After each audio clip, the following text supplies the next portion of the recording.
हैदराबाद के नसीम नगर थाने जी हद Naseem shopping centre के फ्लैट नंबर 19 में मांझन वासण जीएस सिंध क़ौमी महानारी तहरीक की चीफ ऑर्गेनाइज़र कामरेड मुर्क जॉन पीरज़ादो जो घर अंदर मुबैना तौर पंखे में फाव खाधल लाश रथ संदस वारसन में कत्ल जो ख़दशो ज़ाहिर किया वियो। लाश पोस्टमार्टम लाइ सिविल अस्पताल हैदराबाद मुंतकिल किया वियो। 6 कलाकनि खां न्याणी जो लाश सिविल अस्पताल में पयल सिविल अस्पताल में जस्कम के मरकज़ी प्रेस तर्जुमान दीदार शाम और हकीम कुरैशी समेत वरी अंग में जस्कम समेत क़ौम परस्त कारकुन सिविल अस्पताल हैदराबाद पहुतल आहिनि।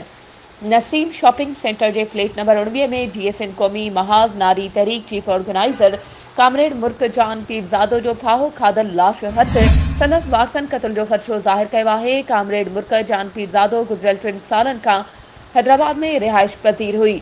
मुर्क एक खानगी बैंक में ड्यूटी कंदी हुई। उन सिलसिले में नारी मुर्क जान पीरज़ादो के पीउ क़ौम परस्त अॻवान पीर जान मोहम्मद पीरज़ादो जो चवण हो तो मुंहिंजी धीउ कॾहिं भी अहिड़ो कदम न खणंदी। मुंहिंजी न्याणी ख़ुदकुशी जी कॾहिं भी सोचे भी न थी सघे। मुंहिंजी न्याणी खे क़त्ल करे उन जो लाश पखे में टंगे वियो आहे। इंसाफ़ कयो वञे। राय सेठो नसीम नगर वहीद पवंर जो चवण हो तो असांखे इतलाउ मिलियो नारी जो फ्लैट में लाश घर अंदर पखे में टंगियल आहे। असां पहुची लाश तहवील में वठी पोस्टमार्टम लाइ अस्पताल मुंतकिल कयो आहे।